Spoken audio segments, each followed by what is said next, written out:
அனைவருக்கும் வணக்கம். பணத்தை பெருக்கும் வழிமுறைகள். நான் பொருளாதார ஆலோசகரும் அல்ல, நிதி மேலாண்மையில் வல்லுநரும் அல்ல. எனது வாழ்வில் பணம் குறித்தான எனது அனுபவங்களையும் நான் படித்தது, கேட்டது, மற்றவர்கள் வாழ்க்கையில் இருந்து கற்ற பாடம் ஆகியவற்றை உங்களிடம் பகிர்ந்து கொள்வதில் மிக்க மகிழ்ச்சி அடைகிறேன். இனி நாள்தோறும் பணத்தை எவ்வாறு கையாள்வது, அதை எப்படி பல மடங்கு பெருக்குவது, அதனால் கிடைக்கும் நன்மைகள் என்னென்ன என்பது குறித்து பார்ப்போம். பணம் பணம் பணம் பணம் பத்தும் செய்யும், பணம் பாதாளம் வரை பாயும். பணத்தை பற்றி தான் எவ்வளவு பேச்சுகள். சமுதாயத்தில் பணம் உள்ளவருக்கு தான் எவ்வளவு மரியாதை.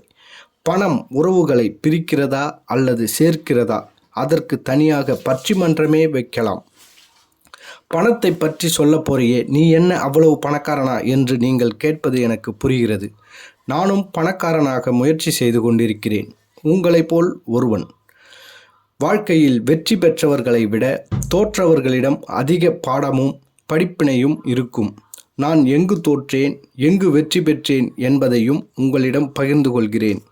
என்னால் முடிந்தவரை எளிய நடையில் பாமர மக்களுக்கும் புரியும் வகையில் இந்த வீடியோ முயற்சிக்கிறேன். இதன் மூலம் நம் தமிழ் சமூகத்தில் சிலரது வாழ்க்கையில் சிறிய மாற்றத்தை ஏற்படுத்த முடிந்தால் அதுவே இந்த தொடர் வீடியோவின் வெற்றியாக கருதுவேன். அடுத்தடுத்து தொடர்ந்து பணத்தை பெருக்கும் வழிகள் குறித்தான வீடியோக்கள் நாள்தோறும் தொடர்ந்து உங்களுக்கு இந்த யூடியூப் சேனலின் மூலமாக தர இருக்கிறேன். எனவே இந்த சேனலை சப்ஸ்கிரைப் பண்ணிவிட்டு பெல் பட்டனில் ஆல் என்பதை செலக்ட் செய்து வைத்து கொள்ளுங்கள்.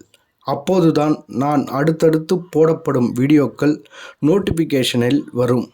அடுத்த வீடியோ பணத்தை பெருக்கும் வழி பாகம் 1 வீடியோ உங்களுக்காக காத்திருக்கிறது.